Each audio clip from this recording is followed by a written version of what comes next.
Traveling the Vortex.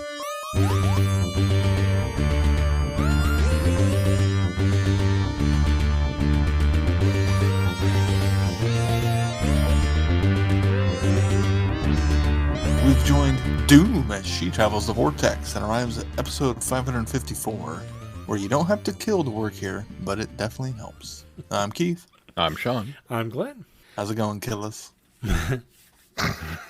Pretty good. How you guys? Did you guys have a happy and safe 4th of July? Oh, yeah.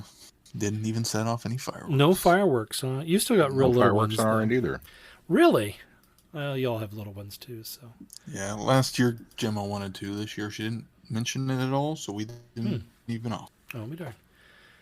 We thought about it, but we're trying to save up some money for our eventual Disney trip this year in September, and decided, why light it on fire? You know? Yeah. Plus, our cul-de-sac has a competition almost to see who can outdo the other. So if you guys ever want a fireworks display, just come on over. You just sit in your driveway, huh? We can sit and watch them blow up their money. Yeah. But we also, because Miles is new to the household, we were not sure how he was going to handle it. Jarvis doesn't handle fireworks particularly well. So we had planned to just kind of hibernate in the basement and play games and everything. And actually, both dogs did pretty well. I was kind of surprised. There were a couple of big ones that they went off on. But anyway, yes, we had an uneventful 4th on that front because of that. So, Would you guys watch anything or read anything this last week? Went and saw the new indie movie. How is it? I haven't been out yet. I didn't hate it. Obviously didn't love it either, though. I did not love it. I really was. I'm kind of still on the fence. I'm kind of still percolating because it does some things that I really appreciated that were very, very cool. Mm-hmm. And then it does other things that were like, not sure how I feel about that. And unfortunately, as much as I love the Indiana Jones films and as much as I love the character and want more, at the end of the day, it was very much an exercise in we didn't need this. Mm-hmm. You know what I mean? Mm-hmm. Mm-hmm. So I have a more in-depth spoiler-free review that just got posted today, actually, on Flicks with Friends, so you can get a little bit more of it there. But yeah, we all kind of came away. Mel and everybody was just kind of like, it was all right. And keep in mind, I like Crystal Skull. I was about to ask, is it better than Crystal Skull? I don't think so, but I like Crystal Skull, so. Take all of my opinion with a grain of salt because I'm that guy. I know. I like Crystal Skull. Most of Crystal Skull. There's parts of it I don't like, but most of it's pretty good. Yeah, Last time I watched it, I actually we watched all 4 of them on the run up to this, and I still think Crystal Skull's a better movie than Temple of Doom, actually. But again, I'm in the vast minority of people with that opinion. So. Mm-hmm. We also saw we did kind of did a double feature of our own. We went and saw that, and then went back to the theater about an hour and a half later and saw Ruby Gillman, Teenage Kraken.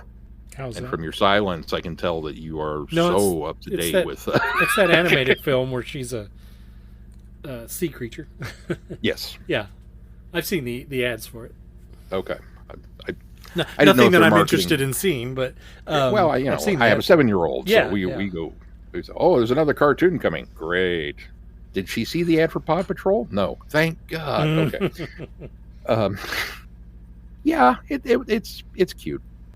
That's about really all I can say. It's like if you took Luca and Turning Red and mashed them together, but didn't do it as well as either Luca or Turning Red.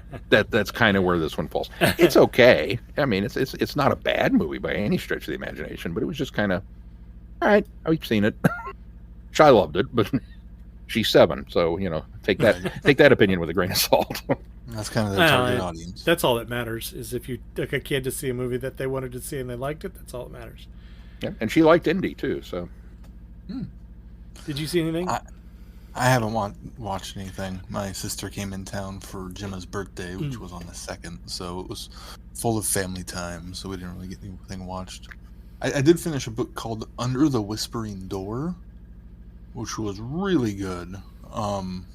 It's about this guy who dies, and then essentially it's kind of like a Dead Like Me sort of situation where there are reapers, and then he winds up getting taken to a tea house, which serves as a waypoint before they move on. So everyone who dies gets taken someplace, maybe not this tea house, but someplace else, to be kind of prepared and get themselves ready to move on. Sometimes it's a couple days, sometimes it's real quick. This guy winds up staying a lot longer and develops this relationship and completely grows as a person throughout the whole thing. It's a really good book. I highly recommend it. Who's the author? Oh, you would ask. I don't know. Sorry. I didn't mean to spring that on you. I can look it up very quickly. He's got quite a few other books I'm looking forward to reading. T.J. Klune.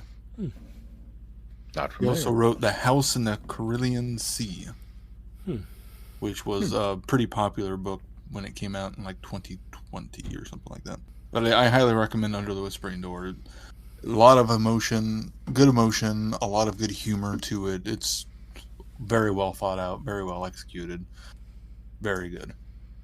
What about you, Glenn? I think the only thing that I've done is we've caught up on Secret Invasion, and we're really enjoying that. So we started it. We just watched the most recent one tonight. So. I'm still behind on that one. It's good. It's good. I like where they're going with it. It's like you said. It's very intriguing, and it's very so far kind of political factions, but it's really enjoyable. And Nick Fury, really enjoying Samuel L. Jackson as Nick Fury. The dialogue seems to be really sharp in it. Mm-hmm. Really on point. Really, really good dialogue. And it does maintain some of that, Marvel humor, which surprises me as heavy of a topic as it is. Yeah, that's for sure. Hello, fellow time travelers, and welcome to the Doctor Who Target Book Club podcast, the only podcast to discuss, in story order, all the Doctor Who novelizations. My name is Tony Whitt, and every 2 weeks or so, I'm joined by a 2 to 3 person discussion panel, including our so-called expert who's been a Who fan since 1979. That would be me.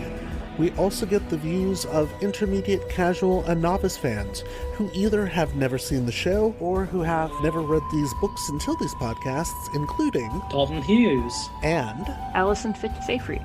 You can find us on iTunes, Stitcher, Spotify, or wherever you find good podcasts, or even ones like ours. You're listening to Traveling the Vortex, a Direction Point podcast.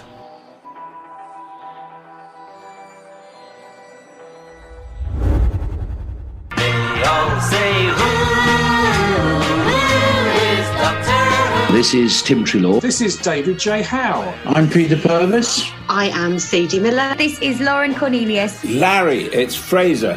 For all things in the Doctor Who collecting world and beyond, the Doctor Who Collectors Podcast. I'm Larry Van Mersbergen, your host, and I've been collecting for 42 years. You're listening to Traveling the Vortex on the Direction Point Podcast Network. Well, let's move on to news then. The only bit of news is that Peter Davison reveals that there were plans for a 5-ish Doctors reboot follow-up for the 60th anniversary, but it's been shot down. Essentially. By him. Not by... He had the ideas, and he proposed these ideas to the powers that be, and... I think it was just a family, wasn't it? Oh, was it? Yeah, I think it was just to friends and family. Oh, okay. Yeah. Well... Whoever he proposed the ideas to, they said it was utterly unacceptable.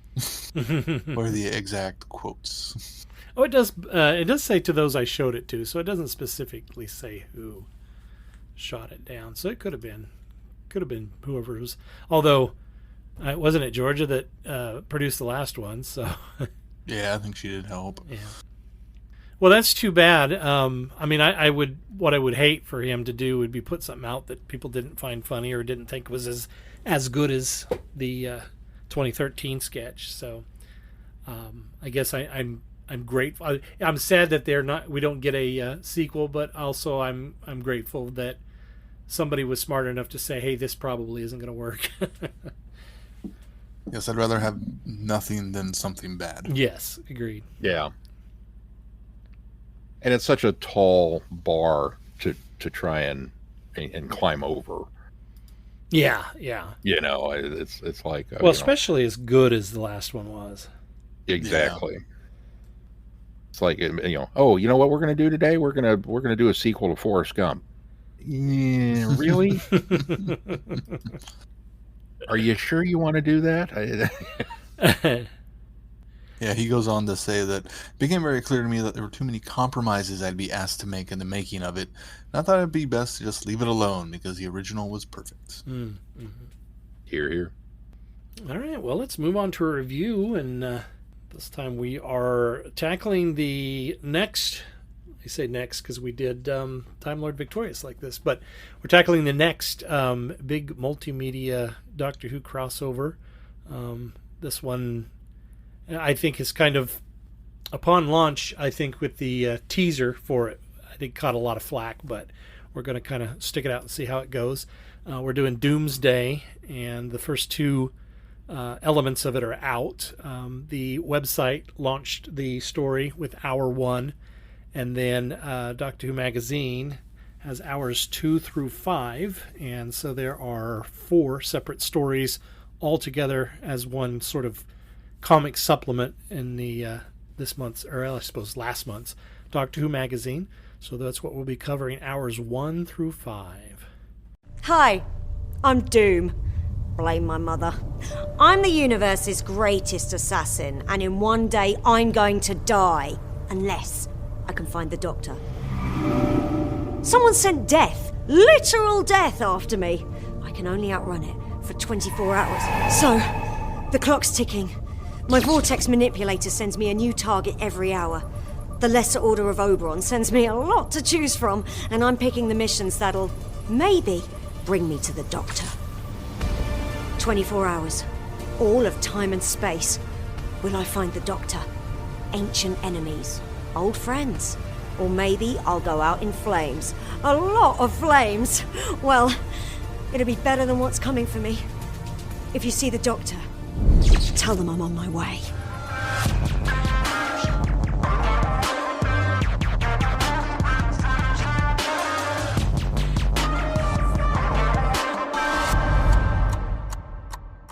I don't know if you have a synopsis.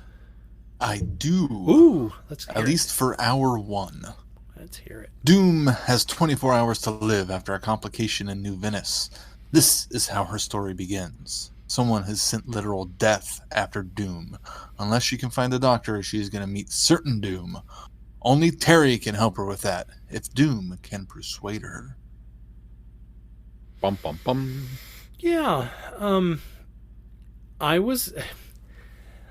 I alluded to the fact that I think the takeoff to this, the announcement, I think they stumbled a little bit, and I think that the reason is because I think the actress they've got is probably going to be good in the stuff that she performs, but I don't think the teaser for it made it seem very, I don't know, I don't want to say cheap, but made it seem kind of silly, and I don't think it came out of the gate strong with its announcement. I think it caught a lot of flack online. I think there were a lot of people that liked the Time Lord Victorious crossover event, but then there was a lot of people that were, upset that there was a lot of having to invest a lot of money to get everything. And I think there's some potential for this. So I think that's why it sort of started out as maybe on the wrong footing, to explain what I meant by that. But I really think, especially in this first hour, I think they've really got the story off on the right foot. It is intriguing. I don't think it gives us much more than what to expect, because the synopsis for all of this really lays out what's going to happen. And Hour 1 sort of does the same thing. It kind of tells us where we're at, how it's what is happening, that she's dying, and that she's got to figure out, how to find the doctor to get this, fixed. But I think James Goss, who wrote this, interestingly enough, is the same one that helmed the Time Lord Victorious event. I think he starts us off really well. I think he starts it off real solid. I think he gives us a pretty good, not super in depth, but a pretty good idea of who Doom is. And I think more importantly, I think what I like about it is it sets up that she's working for the same assassins organization that Brian the Ood worked for, which I found that would make sense. I found very funny, and I assume that's because it's James Goss. But yeah, I thought it sounded familiar, but I just kind of glazed over it and went, okay, and moved on. That's a very cool detail now. Yeah. Well, I read it and I thought, oh, that sounds familiar, and it's I think it's the Lesser something of Oberon. I can't remember exactly what it's called. Oh yeah, I'm having a hard time finding it in the story, but yeah, it's the Lesser Order of Oberon. The Lesser Order of Oberon, yeah, which is again the same one that Brian the Ood was part of. So that was a neat little Easter egg and kind of a fun. Ooh, I know that group. I like her. More importantly about this story, I like Terry. She's that completely annoying receptionist that everybody knows, that just doesn't take, it just does seems to do the very bare minimum, doesn't really care, just doing her job.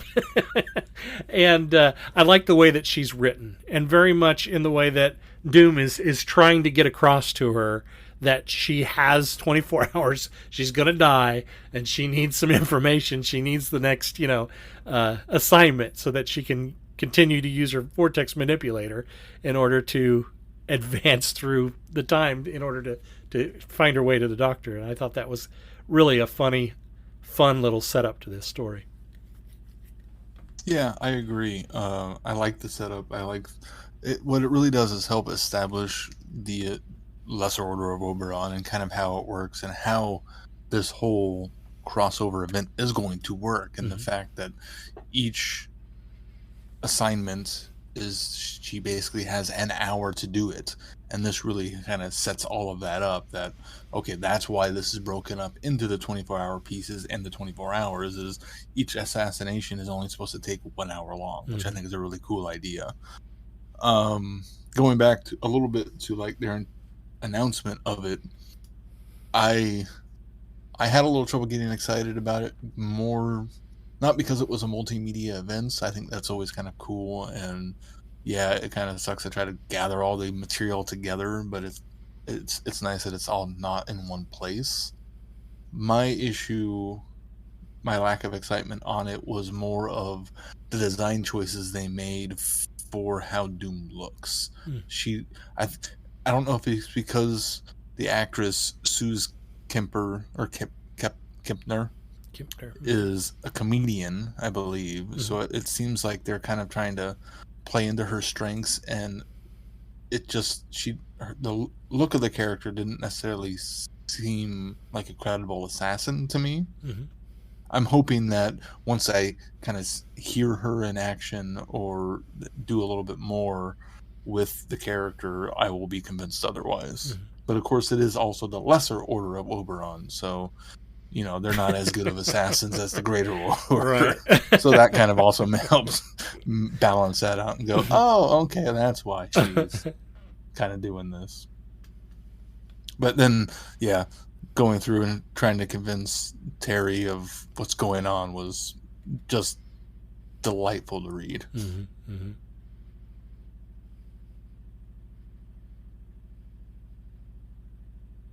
Have we moved on to part 2 yet? Or no, we were waiting for your thoughts on hour 1. Okay, I wanted to make sure that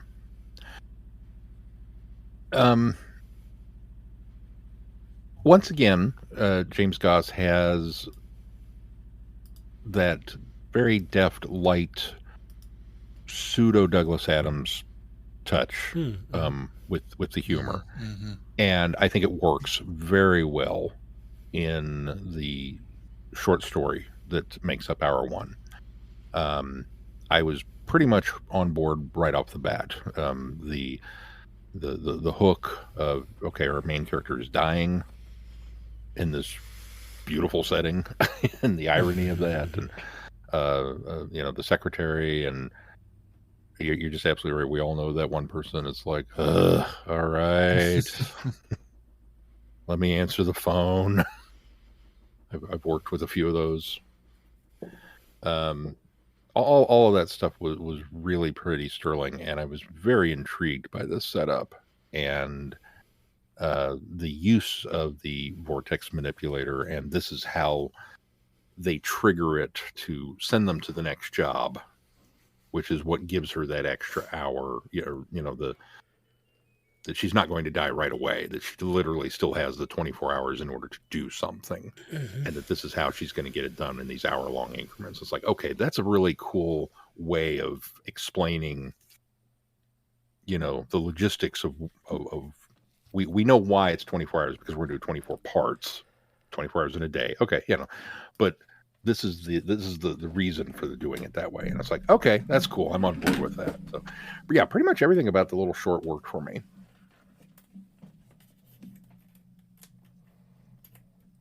Well, let's move on to the Doctor Who magazine comics, which I think as an overall arc is 4 hours of Doomsday, is what they've labeled it, and then each one is broken down with a title as well. The first one being Target Selected, which is really super short. There's not a lot here to this one. It kind of sets things up. She appears to have jumped into, I'm assuming, is this Storm Cage? Is this? It's supposed to be Storm Cage. Okay, and this is River that she's talking to here, right? Before she jumps again. Okay. Mm-hmm. I thought that was kind of interesting. It's a weird little setup to it, and it doesn't make a lot of sense. But I think they're wrapping back around is what they're doing, because I believe she ends up in Storm Cage again later on, but not in this set that we're reading. So I think that there must be a wrap back around for this. Either that or we were missing some pages, which I don't think we were. Yeah, I don't think so either. But she makes the jump, and we move to the plastic population. So here's the other thing that I liked is, for staying on Target Selected, the interpretation of the artist's interpretation of death in here is really cool. And I don't know that we keep talking about how she's being stalked by literal death, and death has been an entity in Doctor Who. The Virgin New Adventures introduced death as an actual character in those as well. So I don't know where they're going with this. I don't know if this is actually going to be death, but we do have a personification of death in imagery in this. And I thought that the imagery is marked up very cool in this. I think the artist did a really neat job. There's not a lot of detail to it, but it's a very ominous look. The lack of detail makes it look good. Mm-hmm. Yeah. It's really, really great shading of the face. It's essentially just a ginormous cloaked figure with a bit of a mask visage that, you can't really see it. You can't see anything about it. And I think in a lot of ways, that's probably the best way to represent death. I would agree. We've seen the, cloaked skeletal figure frequently enough in all sorts of media, that it's all variations on a theme. But I kind of like the idea that the more you stare at it, the less you see. Mm-hmm. You know what I mean? And especially in a Doctor Who story, that kind of gives it some weight almost, going back to the science fiction-y end of things with it. That's just it's fooling your eye. Unfortunately, I think that's probably the only nice thing I can say about this first part. I think it's a little too chaotic, and it's too short. And, if they wrap around later, I will eat my words, as always, because then they will have fixed some of it. But, it's just kind of, again, I don't mind being dropped in the deep end and being, told, go for it. But I don't know that the short story quite tied in enough other than, storm cage, okay. But and now all of a sudden we're in storm cage in the middle of a conversation, and it's only 2 panels long, or 2 pages long, and then, we got to go. It's like, that was it? That's all we're going to get with River? Okay. You know what it works for, though? It does work for setting it up with, because one of the things I felt that could have been, I wasn't sure how she was going to be finding the doctor, how she was going to be tracing the doctor. So this really does make sense that she pops in here, obviously aware of River's connection with the doctor, and asking her specifically if where she thinks she could find him, and her directing her to the Waxworks Museum. So I think it works in a quick start off point, because if she had just shown up somewhere and the doctor happened to be there, I would have been a bit disappointed with that, because it's almost like a randomness or a foreknowledge that she has that doesn't share with the reader. But this gives us that setup of, okay, she has gone somewhere to get a direction, to get a starting point. And I think that's what works here for this little piece. Yeah, that's pretty much all this story serves, is a starting place and a direction. Mm-hmm. And I guess I'm just a little mentally stuck on the, well, who did she kill at Storm Cage? Yeah, because that's how these assignments are doled out. She's they're getting all targets, assassinations, but we didn't see that. Right. So again, I'm hoping that there's another part to this that will come out at some point in time, and then we'll go, okay, that's how. Just for the sake of the completion. So, well, and again, it's a comic. We're limited by the format. Yeah, I get exactly. it. Also, though, I think that if we saw every kill, it might get redundant. It's like, okay, who's the kill this time? Because we do get, they don't hold back on some of them. There are some kills, but I think if we had pop in and it would almost get a little bit gruesome that every single time we see her show up somewhere, hit her mark, and then, try to find the doctor. And I think that could get a little redundant. So I'm kind of glad that this first one is done maybe a little off camera or off page. I just feel like if it's going to be the first one, that's the one that you kind of need to hold my hand and walk me through it. I suppose and then true. After we get that one out of the way, then we can, we know what's up now, Well, let's Bill and Ted picking up people for the history class. You have to show me the first couple of adventures, and then you can give me a montage of everybody else. Yeah. I will say, before we get into the rest of these, I'm going to say up front, I really like the bonkers nature of these stories. I think if you're going to do quick, short secession stories, that you kind of have to do it this way, where there's some chaos, there's a little bit of silliness, especially in these short form comics. And they tend to work for me, especially visually on this one, with the first splash screen being, all of these different clowns, some of which actually look like the Sixth Doctor, but aren't maybe necessarily the Sixth Doctor, because there's one that I think particularly is the Sixth Doctor. But I think all the other ones are meant to look, not all of them, but I think some of them are meant to look like the Sixth Doctor as well. So, because of his, clownish look. So, it's a good way to tie in the Sixth Doctor to the story. Mm-hmm. Yeah.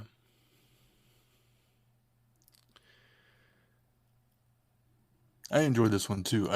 The bonkers nature of it, I was okay with. It had such a clever, I think, idea for the nesting consciousness to be involved with it, and them trying to get little figures of people out in the world to take over their bodies. I think is a fairly clever way to utilize the nesting consciousness. It was a lot of fun. It was fun. Yeah, this one was just kind of I think bonkers is a really good way to describe it. We have some bizarre Joker press conference going on. Clowns. An amazingly creepy toy that is worse than somehow, that thing that climbed out of the the last Auton story. Oh I don't yeah, know that where to go little that The creepy devil doll. brown doll. Yeah. From Terror? No. Nothing's creepier than that doll. I don't know. This is pretty. Oh, look, I've got a doll that looks. No. Well, the doll, I mean, apparently comes nondescript and then takes on the features, which I think is That's the creepy part. which I think is the creepy part as well. Like if I ever get an action figure of myself, will I buy one? Of course I will. But if I were to see that action figure being assembled, or quote unquote magically, oh, there it is. Now it looks like me. That's a little too. That's a little too pod person-y, Yeah. And yes, Glenn, to your point, I definitely think the one Sixth Doctor clown in the big splash panel is the Sixth Doctor in the splash panel, because when we get down to Doom's first comment in the well, maybe it is. Never mind. I was just saying, that same splash panel, the astronaut does not look like the Sixth Doctor. I agree, but then I don't know how he would have got into that suit. That's just it. If you go on, though, we get another shot of the stage, and then we get a closer look, and it is the Sixth Doctor in there. So I'm kind of like you. I don't know how else he would have got into that costume, but. And then we later see a clown that looks like he might even be kind of wearing the same outfit and have the same water gun, but has different hair color. Yes, yeah. So it's like it's trying to be the Sixth Doctor, but not. I guess we're dealing with imposters, right? Yeah. And also, I think there's some bait and switch here until we are presented with the fact that the guy in the astronaut suit is actually the Sixth Doctor. So. Mm-hmm. What'd you think of the flop that the flip flop of the politician? Which, oh wow, you're telling me a politician suddenly changed his mind and voted the other way? I see what you did there, right?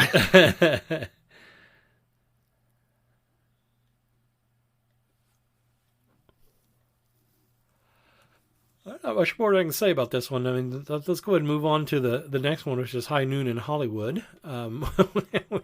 Which when I got to this, I thought, oh, Keith's gonna like this. It's the Chase meets Cyberman, which is awesome. I mean, there's even a panel of Cybermen as Universal monsters. Mm-hmm, yep. And what's really clever is the one list looks like the Mummy, almost looks like it's a Mondasian Cyberman. Yeah, it does. Yeah. I thought this was a lot of fun. That was pretty cool. It kind of gives new meaning to the lurching, lumbering villain. Mm-hmm. Like what lumbers? Frankenstein. You know what else lumbers? Cybermen. You know what really lumbers? Cyber Frankenstein. Okay, yeah. Yeah. And I love the panel that has them all lounging around the bar. It's very Westworld. Mm-hmm. Mm-hmm. But then we go from ridiculously silly to kind of heartbreaking right off the bat. That her target in this one is her father has hired the assassin to kill her daughter or kill his daughter because she's been converted. Cyber converted, yeah. Which that's terrible. It is terrible, but it's one of those situations where if you've got a hit and you've got to do a hit, at least there's a good reason for it having to happen, and so you don't feel so. I mean, it's almost like a mercy killing at this point. And so I think that makes it a little better. And the fact that you can see the hair braid. Mm-hmm. Yeah, coming out of the side of the helmet. Yeah, it does get pretty serious and pretty sad, but... Once again, Glenn dropping little nuggets of knowledge on us, like, in between breakdancing gigs, he used to be an assassin for hire. It just comes across as the voice of authority. Yeah, I don't know, I guess. Once again, I wouldn't be surprised. I just, if you're going to have a hit, dude, really? Who talks like this? Okay. Well, you know. I guess I'll be quiet because who knows? Maybe I'm on the list.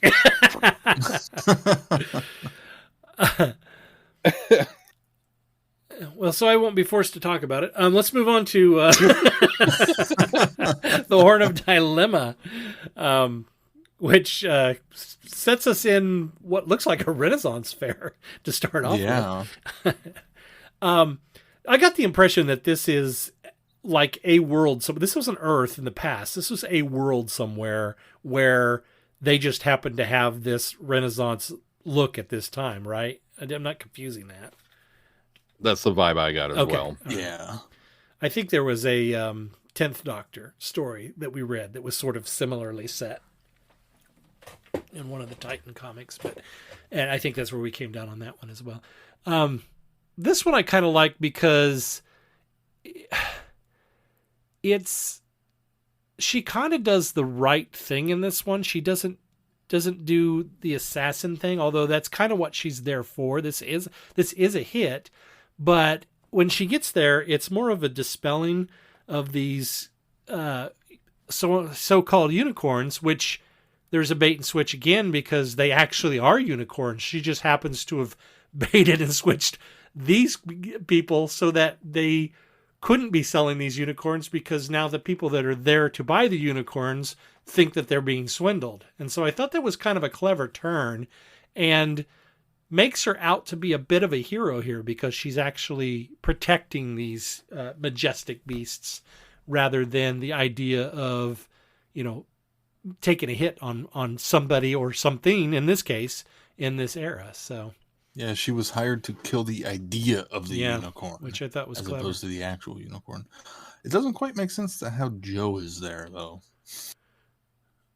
Joe is the Where? The woman that talks to her with the one with the unicorn is Joe? Kind of blondish, reddish hair. And you even see her going into a TARDIS. Mm-hmm. Oh, she does at the end. Oh, I didn't even notice that. I guess. Okay, well that's why the doctor is there. That's why she's there. That makes sense as to why. She even says, "I'm Joe," by the way. Yeah, I didn't even put two and two together that it was Joe Grant, though. I guess there are a lot of girls named Joe. There was a Joe on Facts Alive.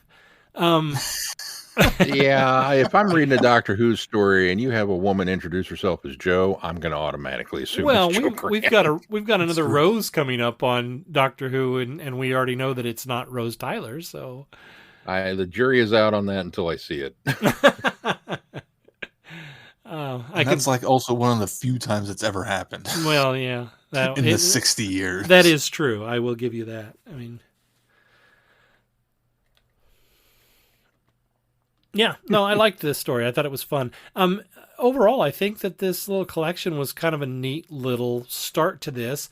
I'm sort of glad that they chose to start with comics, especially in this format, because it does give you a little run up to some of the more long form ones that we're going to get to later.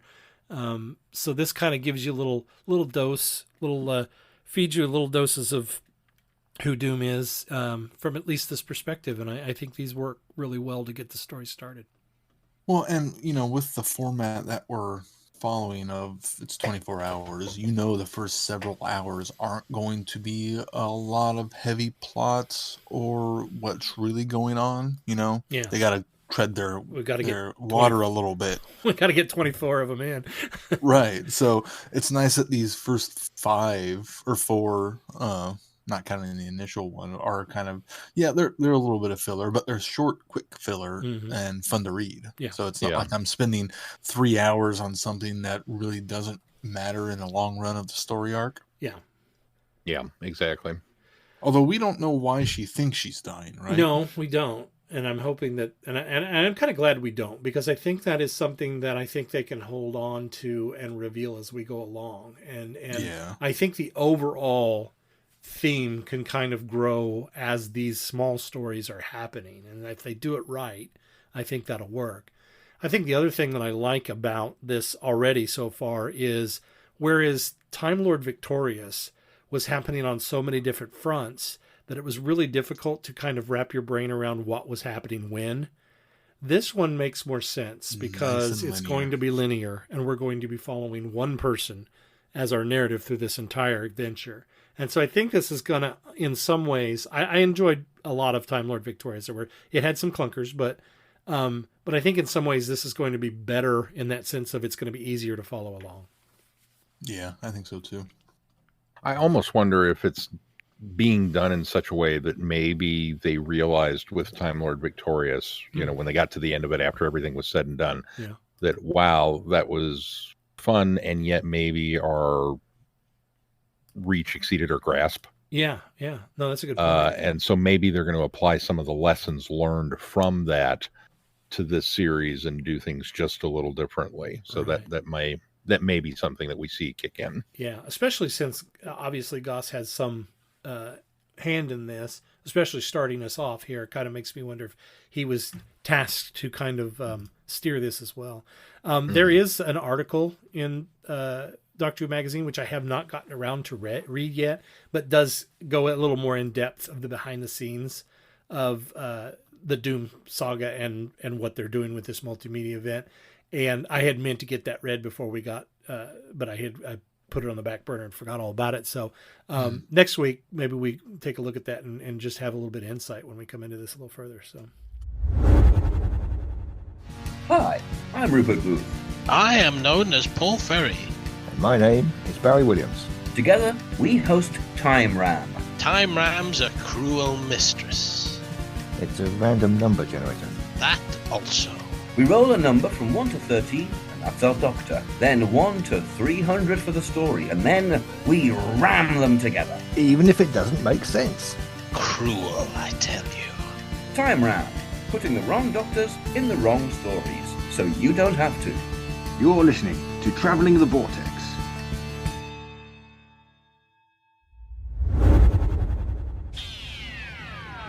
You are invited on an adventure across all of time and space. In a completely random order. It's the Police Box in the Junkyard podcast. Jump in the TARDIS with your hosts, Eric Gulbranson, Asad Kheshki, and Matthew Kressel. Explore Doctor Who TV stories, audio adventures, and books, both novels and non-fiction. The Police Box in the Junkyard podcast. It's the entire Whoniverse. On shuffle. The Police Box in the Junkyard podcast is a member of the Direction Point Network and is available about once a month wherever you find your podcasts. You are listening to Travelling the Vortex. All right, well, speaking of the schedule, what's coming up on that schedule? Well, coming up on the schedule, next time on the program, we return to the world of the 60th anniversary tie-in that we're still in now. With our Beep the Meep Adversary Archive. Meep, meep. Meep, meep. Meep, meep. Which is made up of several parts, including Beep the Meep Gets 3,000 Years, which is a short story in Doctor Who Weekly number 30. It's like a paragraph long. Literally. I'm coming serious. From the Doctor Who Yearbook 96, the Star Beast 2 comic. Direct sequel to the Star Beast. The Big Finish story, The Ratings War by Steve Lyons. A couple of TV action, or excuse me, a couple of Marvel Comics TV action. And Doctor Who Magazine 419 has Who on Earth is Beep the Meep.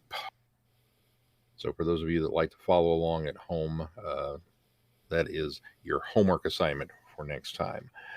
Following that, we're also going to do an adversary archive. We're putting two of them back to back. This one's with the Toy Maker. We have it on fairly good authority. That we have it on no authority. We have it on no authority. We're making assumptions. We have it on good assumption. We have it on good assumption based on the trailer. Yeah, there you go. Yeah, the Toy Maker will be making an appearance. Mm-hmm. So we'll be going in over that. Of course, we have we've reviewed the Celestial Toy Maker. At least we did both the recon and the novel on that one, didn't we? Yes, I believe we read the novel as well. Yeah, I think we did. Yeah. So this time out, we'll be doing Big Finish's Lost Stories 1.1, which is The Nightmare Fair. For extra credit, if you would like, you can tackle the Target novelization of The Nightmare Fair. We'll also be taking a look at Games, which is a brief encounter short story from Doctor Who magazine, and The Greatest Gamble, which is a comic from Doctor Who magazine, number 56. And then we'll get back into Once and Future on the next one, along with the next part of Doomsday, which would be hours 6 through 7. 6 and 7. Mm-hmm. Wow, why did I read that way?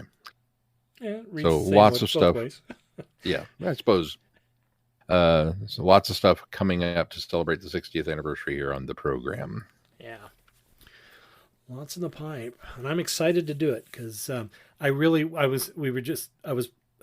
watch a lot of Doctor Who YouTubers, and there's been at least 3 different ones that have brought up that these last few months have not felt like the 60th anniversary year. It doesn't feel like there's anything happening, with the exception of the Doom thing that got kicked off just recently. There doesn't really feel like there's a lot happening for this being the 60th anniversary. And I'm kind of in that same zone. And so I'm really excited that we're kind of doing these tie-ins because it does keep it connected. But I'm really hopeful that the ball will get rolling from the production, on this and really make it feel a little bit more like a big anniversary year, because it is. 60 is huge. Yeah, it is. Well, and you know what's even interesting is when I went to do the homework assignment, I went to the Doctor Who website to get to the short story for part 1 of Doomsday. Mm-hmm. But I screwed up and went to BBC dash Doctor Who, or whatever the address is. Kind of the old home, and yeah. Was thoroughly confused because it's all Jodie Whittaker and Flux and the official trailer for Series 11, and it's like, when was this last updated? I mean, there's no mention of the 60th anniversary on that page at all, and it just kind of took me aback, and I had to backtrack and quite literally figure out, okay, where do I need to go for this, and what's the official website now? So for those of you that don't know, it ain't on bbc.co no more. Right. Well, and I think BBC still maintains whenever a story is released. So that's why you've still got some Flux and things like that on there, is because when the stories are released, they're still, they are still connected to those releases of those. But when it comes to the show as a whole, it's DoctorWho.tv, which is kind of the home now of everything. So update your bookmarks. Update your bookmarks. That's right. All right. Of course, you can continue to follow us on travelingthevortex.com. And if you get any value out of the podcast, consider putting some value back into it. You can do that by clicking on our Patreon link and become a Patreon supporter. When you do become a patron of the podcast, you unlock more audios and specials from us. Also, please consider giving us a 5-star review wherever you subscribe to the podcast. That'll help bump us up in the ratings and recommendations. And make sure you follow us on the various social medias as well. If that's going to do it for this time, until next time, I'm Glenn. I'm Sean. I'm Keith. Cheers. Good night, everybody. Be seeing you. Thanks for listening. You have been listening to Traveling the Vortex. Doctor Who and all of its associated programs are owned and trademarked by the BBC. No infringement is intended or implied. Direction point! Direction point! A Doctor Who podcast network.